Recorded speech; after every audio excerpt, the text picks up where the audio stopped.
Hey guys, Luna here, and welcome back to Friendsim 2. Last we left off, we've been continuing off with our revolution route, but we'll just have to see where it takes us from here. So why is Doc Scratch doing any of this? You just want to know what the actual purpose behind any of what he's doing is. It seems so pointlessly cruel. Of course you would see it that way. The curse of having a limited point of view. If you saw things the way that I do, perhaps you would have a different opinion. You're not actually sure about that. You had the opportunity to see a few different points of view, and and it all keeps coming back to is that he's hurting people. People who scarcely matter in the cosmic scope. What was it your friend said? Our entire world exists against a cosmic void that is scarcely aware of us. So, my dear reader, what is the point of focusing on any given individual beyond their place in the larger plan? You feel a prickling sensation all along your spine. Who said that? When did she say that? Wait, she? What else was it that she said again? We can choose to light the lives of those around us instead of letting them suffer in darkness. For that moment, at least, we can give them hope to others.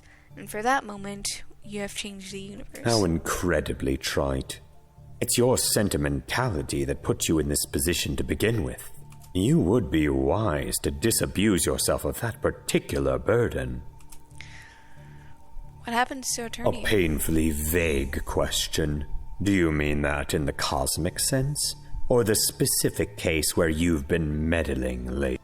Meddling lately? Both? Well, in the grand scheme of things, Alternia exists purely to facilitate the creation of the next universe, to fulfill the cycle that he belongs to. Yeah, you know that one. As to the specific slice of Alternia to which your friends belong, I would imagine that they'll eventually be killed. The Empire's vast, and it has little tolerance for deviation. But your friends will all be dead. I fail to see how this is difficult to grasp. Really, the concept is exceedingly simple. What happens to your Earth? Oh? The Earth you've locked away to create a space for that handful of friends you had? Yeah, you've been trying to make things better there using your powers. Of course, you're not sure you'll be able to do that anymore. But you want to make sure that everyone's safe. That was always what you wanted, to make sure everyone gets to be safe and happy. I have no knowledge of your Earth, nor any claim to it whatsoever. Your previous actions splintered that particular branch off from the tree, as it were. So rest assured that your little project of a world will remain forever out of my sight. Well, good. You didn't want him coming there. Why would I want to do that? From my perspective, it is little more than yet another doomed timeline I can ignore. What about Demaria? What about her? Why is he treating her like this? What do you mean? She is my apprentice. It is important that she be properly prepared for her future role. He's torturing her. You know about how he makes her keep watching her friends die and die again. That is not my fault. If she would simply comply with my wishes, then her life would be so much easier. It is critical that she be ready, and that kind of want and disregard for our work could have disastrous consequences. But disastrous for who? You notice that Scratch doesn't respond to this right away. That is unimportant. Regardless of what your opinions on the matter are, she has a role to play, and she needs to learn to play it. And she will remain here and accept this role, as is befitting of my handmaid. About Shiza. Was she a part of his plan, having her locked away in a tower and waiting for the day when she would fight the Empress? Of course. Perhaps not to the same degree that the handmaid was part of my plans. but the heiress always had a crucial role to play. Either she would rise up and become the next empress, or fall and affirm the reign of her imperious condescension, or whatever she calls herself. Well, joke's on him. Now Triza isn't going to fight the Empress at all. Oh? Is that what you think? You don't see the fire that burns behind her eyes? The spark of hatred that exists within her? Do you think that other version of Trizatethis simply appeared out of nothing? You don't like this. You don't like what he's saying to you. Scratch laughs. Given the right set of initial conditions, she would be the very same person she's so deeply afraid of. But I suppose that's a question you'll have to take up back home on Earth. I wonder what the heiress would make of the place. This timeline stuff hurts your head. You're having such a hard time following it all. The way that you kept getting these vague memories from things that haven't happened. Not many individuals have been gifted with your unique properties. There are some side effects. You could say that again. Your sense of increased awareness is one of them. But you don't even have your powers anymore. Shouldn't that make everything more normal? My dear reader, some doors cannot be closed once they've been thrown open. You should keep that in mind. Now, I believe that we've spent more than enough time chatting. You have preparations to make. For a second, your heart jumps into your throat and you freeze up, but Scratch laughs. After all, you'll be playing for higher stakes this time, and I wouldn't want you to fail so miserably again. When you're ready, I will be in the game room. I trust you can find your own way there.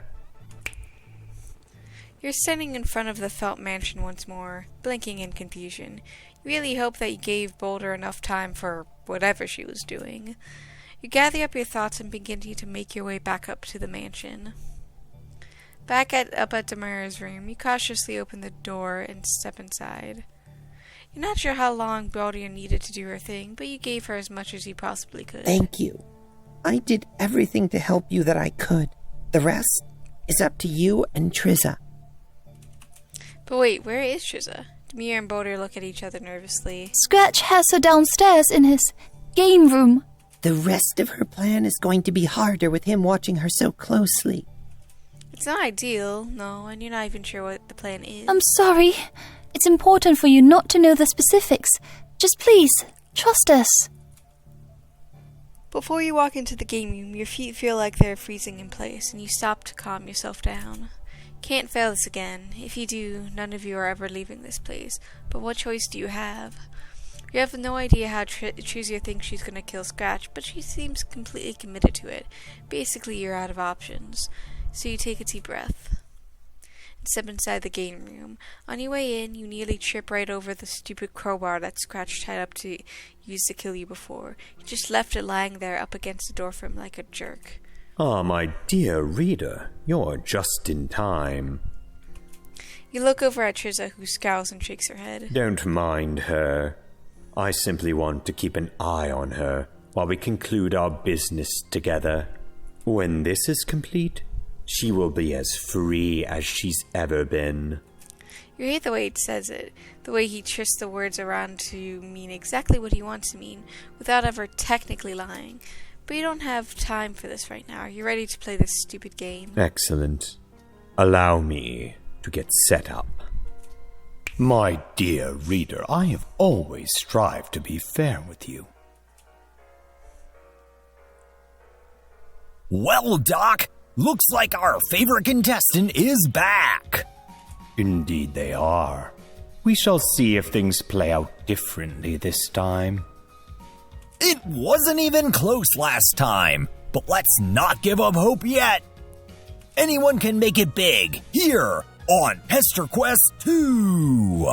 Now, let's get that score up on the board. Time to see how well you know canon, post-canon, and beyond. Good luck!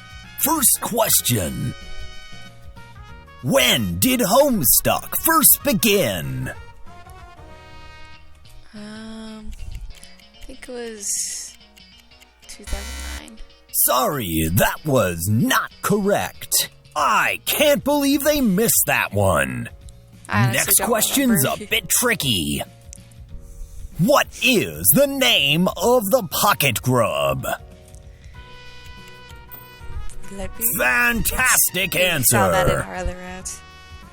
A truly outstanding show of your intellect and skill at guesswork.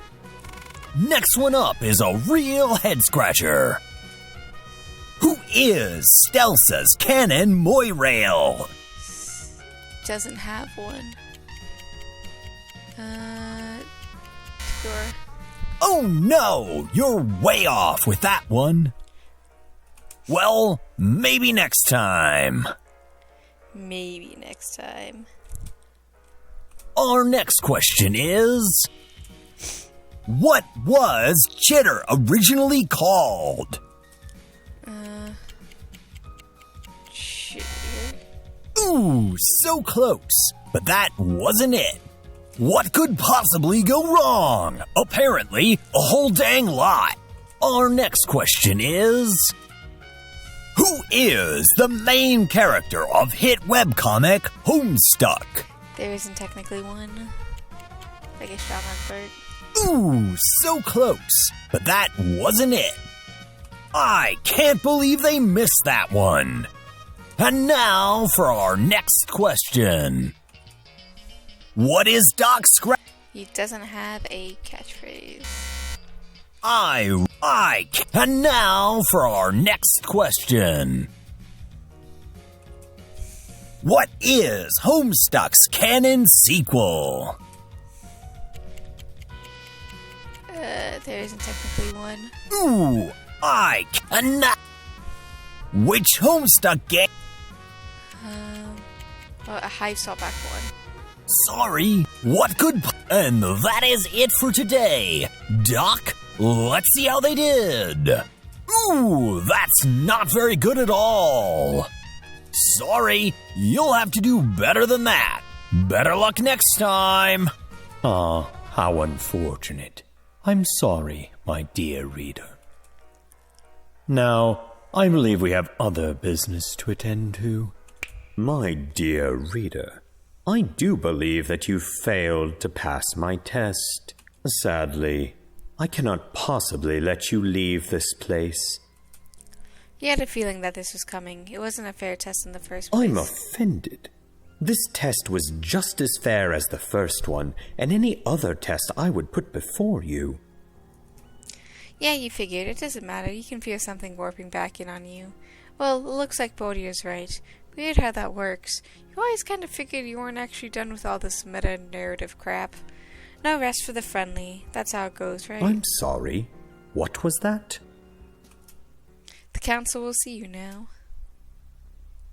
Boulder said you'd be needing my help to look back a bunch, but she didn't say why. I trust her. She's nice. I think she wants to help all of us however she can. So, hold on and I'll send you back. Just keep track of your answers. I think that's Boulder's plan here. Yeah, you're kind of getting the sense that this is why she didn't want you knowing in advance. If you didn't know, you could have warned Scratch, which just gives you the only advantage you're getting here. Well, Doc. That's okay, you know this part already. Oh, okay, I guess.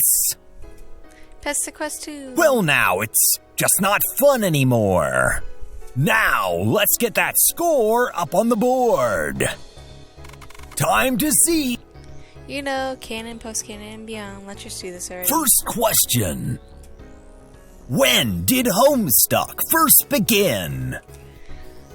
Homestuck Beta appeared on February 4th, Amazing! That's correct! 2009.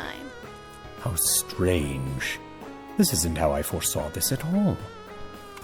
And now for our next question.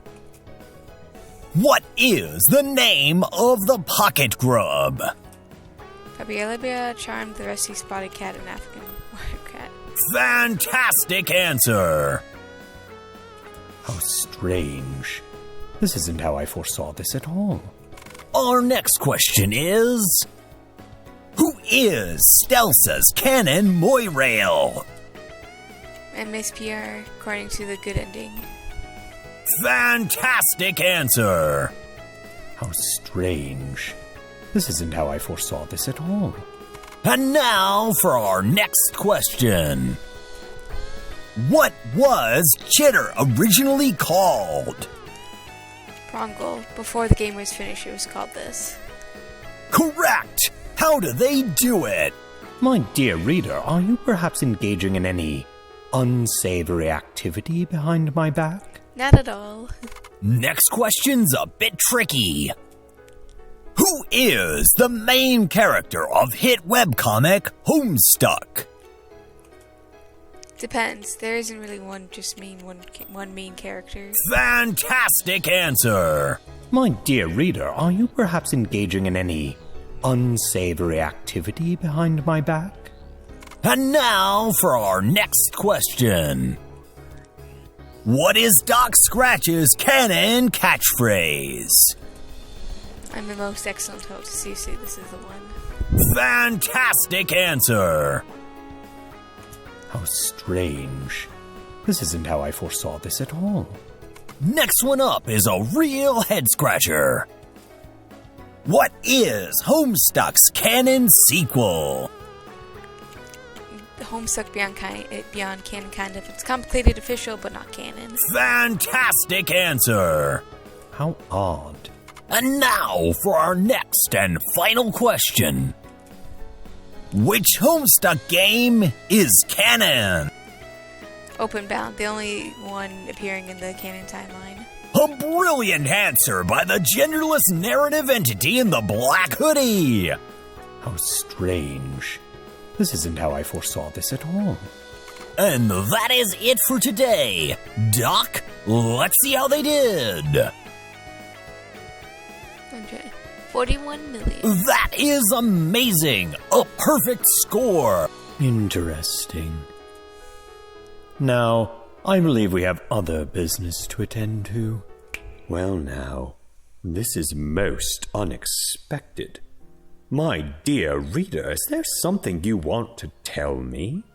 What is he talking about? Didn't you finish the game? Didn't you win? In fact, you did. Which is, interestingly, the source of my confusion. How, in fact, did you manage to win? You just answered the questions the right way. It's not like you cheated or anything, and he must have made the game winnable, right? Actually, I never made that specific claim. Scratch turns to Trizza, and you think if he had a face, he'd be scowling at her right now. And did the dear, sweet heiress have anything to do with this? The dear sweet heiress wants you to fuck off. Now, you see, I can't have you using such foul language or plotting anything, now can I? Oh, fuck you. Trizza begins to walk forward, and you can see her eyes eyeing the crowbar propped against the side of the room. Trizza begins, before she can even make it halfway, Scratch snaps his fingers and Trizza is thrown to the ground. I'm sorry, but I simply cannot allow this to continue. Ms. Tethys, I must insist that you be removed from this equation immediately. After all, maintaining a proper sense of decorum is important. You bastard! Is this enough decorum for you? Said in loud noise. Damara, I don't recall asking you to... You can hear the cracking of electricity scorching the ozone out of the air, and you turn quickly to see Tamara Megiddo launching herself halfway across the room with 2 wands in her hands. She hits Scratch full force, and the wands punch into the hard surface of his head as easily as if it were made out of butter. The noise that rings out when you clap his Q-bar head shatters is maddeningly loud, and you clap your hands over your ears to drown it out. Scratch collapses on the floor, and you wait for something to happen, but nothing does. It's interesting, because obviously going through this, I chose both opposite options what I did last time. So last time I did I wanted to save Tethys, and I chose salvation. But in that route, it was Tezra that did the blow. But in this time, I chose to save Damara, and I chose revolution. So, and then this time, it was her that did it. Holy crap. Can't believe it. He's not moving. Scratch lies on the floor. Scratch's body lies on the floor. His cue ball's head is cracked wide open and some kind of vicious deep green fluid leaks out onto the carpet. Are you okay? I'm fine. It's finally over. It's finally over. You're still processing this. Scratch is actually dead. Dead, and he's not moving or turning into something else or anything. Wait a minute, what about your powers? Now that Scratch is dead, maybe you get them back. You close your eyes and concentrate. If you can just reach out and connect with everything again, maybe. But you can't seem to feel it on the way you used to. I don't think your powers are coming back. He hit you pretty hard with that thing. How the heck did she even know about that? Both of your winks, and you think back to the pile of papers she found down in the crawl space. Hey, speaking of that, how many more pages of that thing were there? Both of your shrugs. It ends as soon as you step through the portal, so I guess that's it. Well, then you guess it's time to hit the portal and get back home. Does anyone know how to work it? I do. He showed me how to do it a few times so I could perform my duties to him as his handmaid. Well, this is the last time she'll need to do it. After that, no more handmade anything. Damara smiles at you. Yeah, I'll go get it ready. Before Damara leaves the room, Trizza walks over and speaks to her quietly, so quietly that you can't make it out. When she's done, Damira nods. Of course. I'll tell them in a minute. I have to do this first. Okay, cool. Time to go. You start to walk through the door, but you hear Trizza behind you. Wait a minute. You know I'm not going with you, right? You had a feeling that might actually be what she was going to do. As much as you wanted to bring Trizza back to you so she can live in safety, you had a feeling that this isn't really your style. There are people on that planet. If I can be here to help them, then I'll do it. This place, it feels like it has a strong connection to some very old power. I feel like I could learn to tap into that power someday. Do some real good for my people. Trizza steps in and places a hand on your shoulder. You can see the concern in her eyes for everyone on Eternia. I don't know what's going to happen, but I know that I can figure it out. I can make a difference. Watch over them. Thank you. You saved me when you could have easily just walked away. If you're ever back on Alternia... About that, you're pretty sure that you're not going to be able to come back. Trizza smiles at you, but her eyes look sad. It's okay. You helped me and you helped Remily. Thank you. Trizza leans in and scoops you up into a surprisingly warm hug. Thank you. Now, you should get going. You've got a world to return to. The parlor where you stood so many times feels strangely empty now. Feels like the ominous presence that's settling over everything is finally gone. Instead, you're just standing in a musty old house.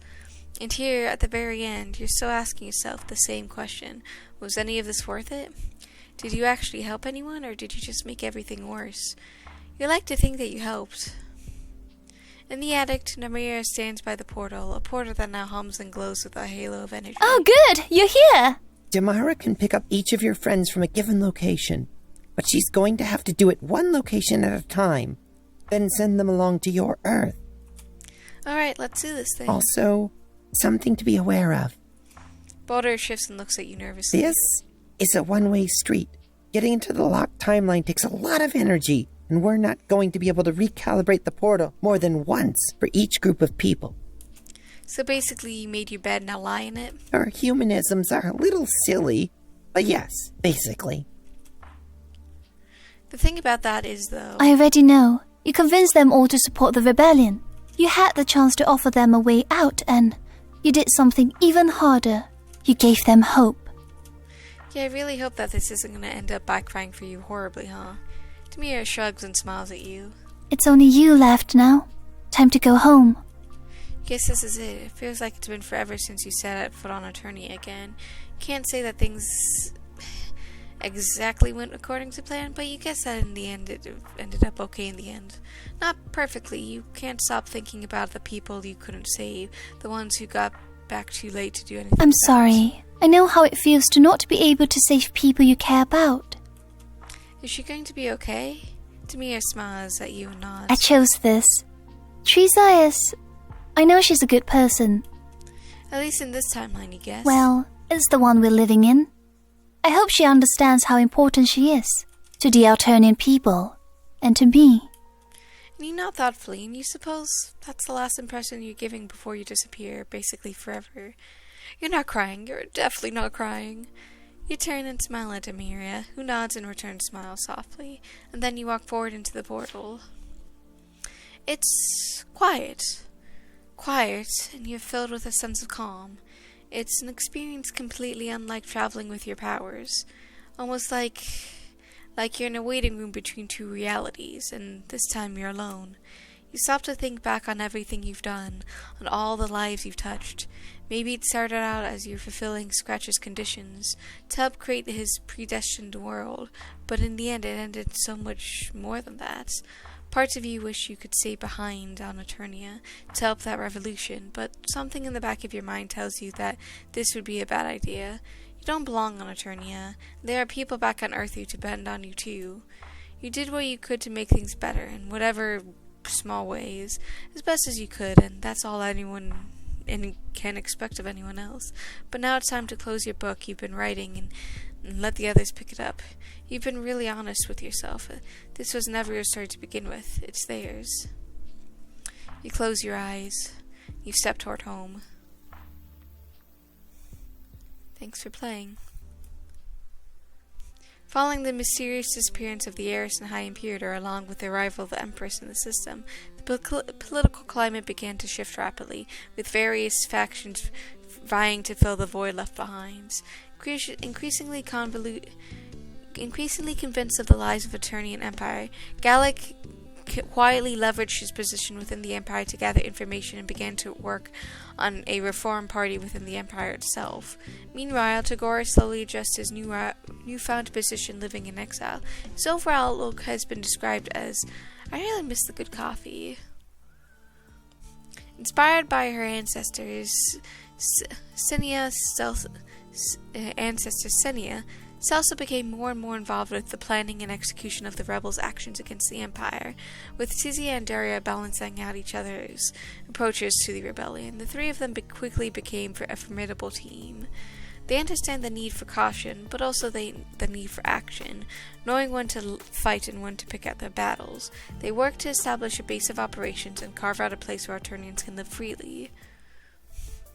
For Skylar, it was always about principles. For Konya and Azajaz, it's more about seeing the winds of change blowing all across the Eternian Empire, but for whatever reason, these three are committed to hurting the Empire however they can. They work as freelancers, working for anyone who wants to take down the Eternian Empire.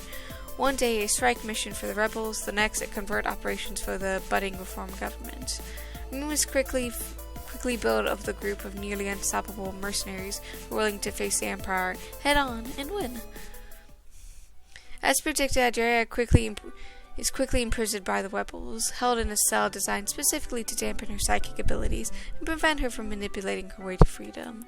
As she languishes in prison, Sylvia and Marty continue to work for the rebels, hoping to make a little bit of a difference, a little bit at a time. Tired of sitting and waiting for their fates and come to meet them, Linkri and Ranshi begin to use their creativity and skill in improvisation to help the rebels gather and spread information. Before long, they find themselves at the hub of the network that spans the planet. Jade Bloods in the caverns and Rust Bloods in the city, even High Bloods who've grown dissatisfied with the Emperor's lies. Together, they work together to monitor the Empire and provide aid for those who want to invade its clutches, even if it's only for one day more. With the combined efforts of the Jade Bloods of the caverns and the rebels, Eternian's free cavern soon becomes the first of many. Rebels work to liberate Jade Bloods, destroy drones, and break the Emperor's ability to directly feed recruitment. Soon, a network of free caverns stretches all over the planet, with a dedicated group of Jade Bloods working tirelessly to protect it. In the original Free Cavern, Lanira and Bronya continue to tend to the grubs and teach the Wigglers, and Daria works with her morality teasers to plan the next phases of the Arturnian Revolution.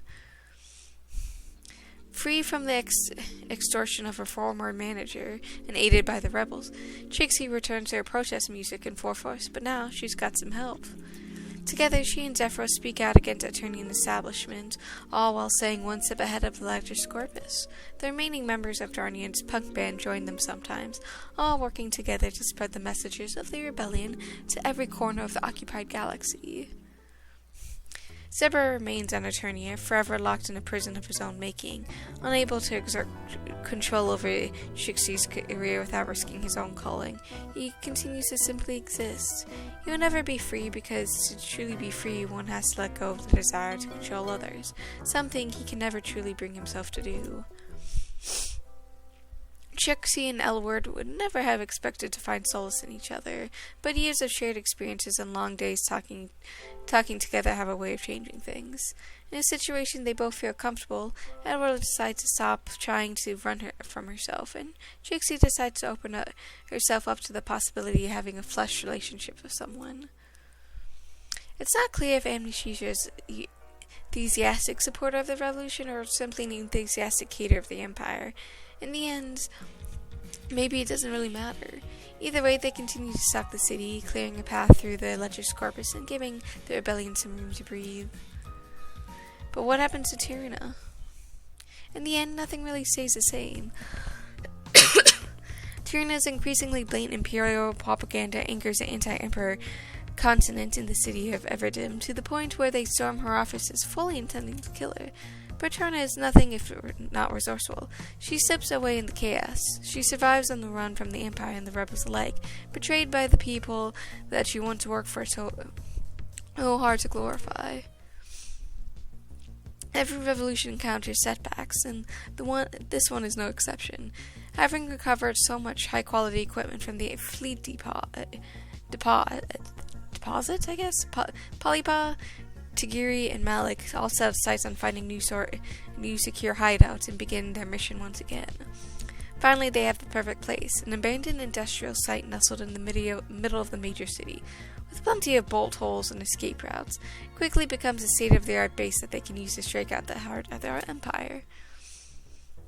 The Imperial soldiers stationed throughout the Empire tell stories of the nameless warship, the ghost of the Eternian light cruiser that doesn't exist on any registry or fleet roster anywhere. It appears out of nowhere to strike, to take revenge on the sins of the Empire and vanish into pathways of superlight. Crewed by no one, or at least no one as far as the Empire is concerned, but the rebels who've saved by that warship countless times know better.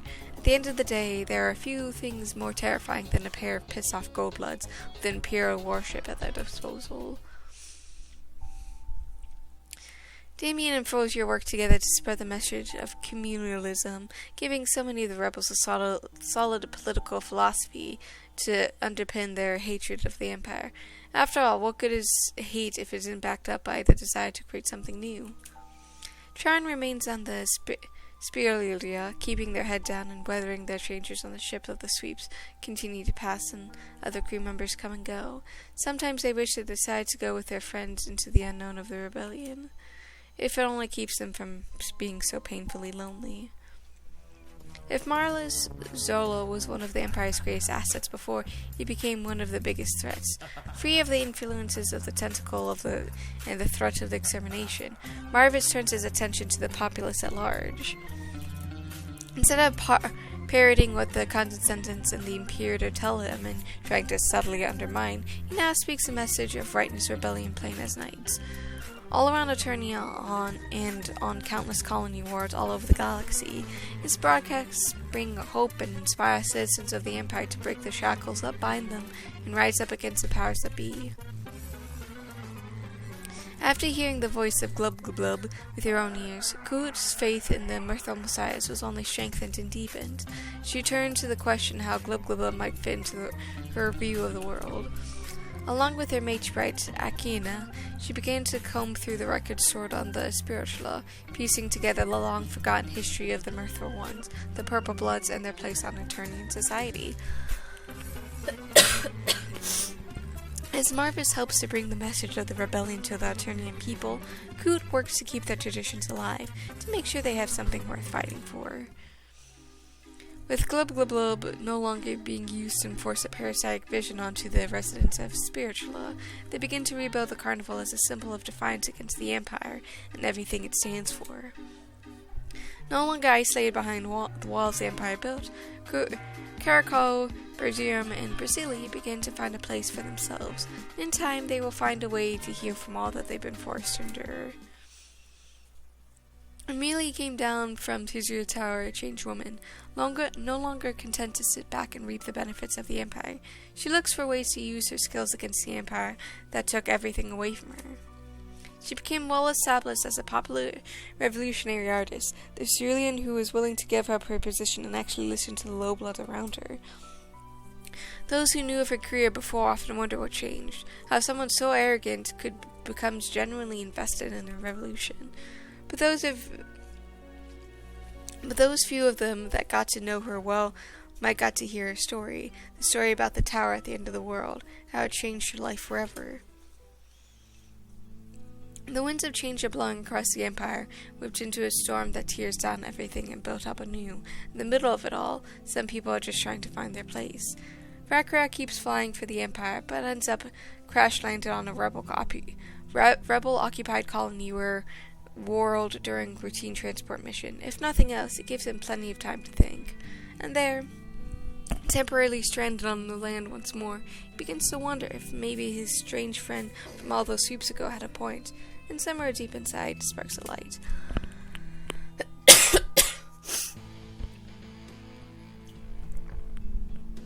CPD keeps working for the rebels, moving supplies and smuggling people from one part of the Empire to the other. He's convinced that someone's watching over the rebels now and keeping them safe. And maybe he's right. Whatever happens, he knows that he isn't alone in this fight. It keeps him going, and every day he sees the ranks of the rebels grow and more people defect to fight the oppressors. After all, with the heiress herself on their side, how could they possibly lose? Together, Trizia, Boldia, and Demir dedicate themselves to unlocking the secrets of Scratch's mansion in preparation for the inevitable conflict with the Empress in this new iteration of the main timeline. It's a difficult task, stretching all three of their understandings nearly to the absolute limit. But it's worth it to be there to watch over Eternia and help guide it to the better future, one where no one's ever subjugated by anyone else. Sometimes, when nights are long and quiet, the three of them sit together and talk quietly about the past and the future. But what about you? Years in the future, but not many. Years pass on Earth, and you're never at a loss for things to do with your time. All the changes you made when you still had your powers, those precarious things that require a lot of effort to maintain.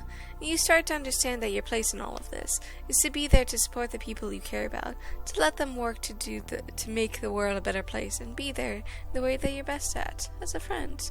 And still, you find yourself feeling a certain stab of loneliness inside you. You miss your friends back on Eternia. You don't feel like you've abandoned them at this time, but you can't help but feel that stab of selfishness, the desire to see them again, not because it benefits anyone, but just because you want to see them. I don't think that makes you selfish. Sure thing, imaginary version of Demiria. Why does your brain's version of Demiria look like she's 19 anyway? Because I am 19.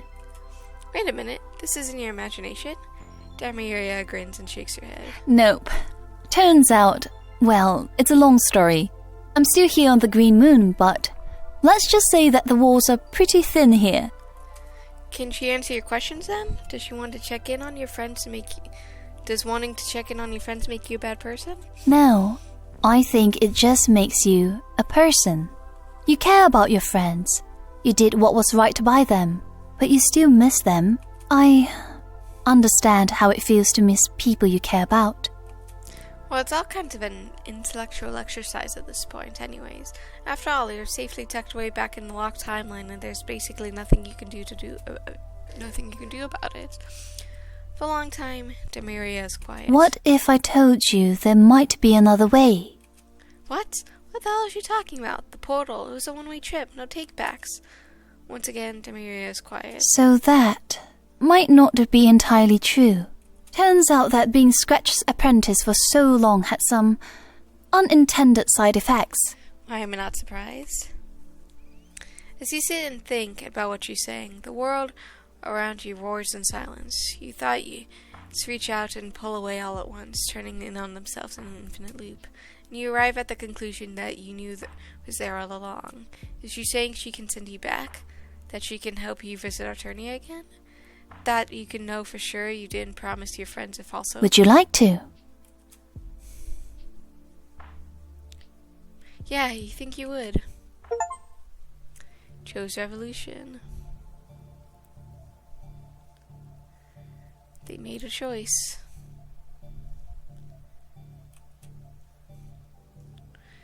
Yeah, sure, I'd like to say but it doesn't really matter in the end.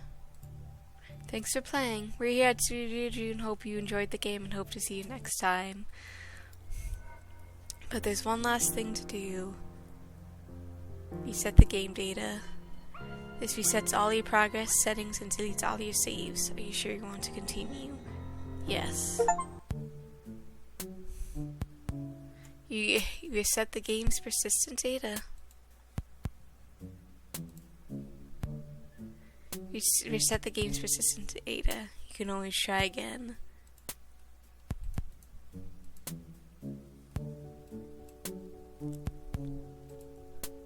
There's the gallery. Nothing's there.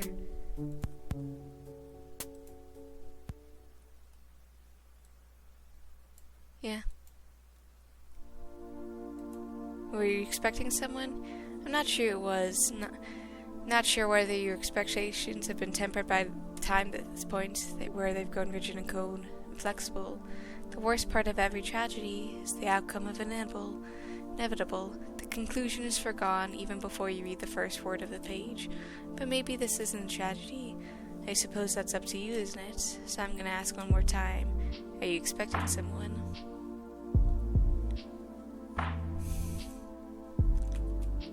Yeah. And it loops back in on itself.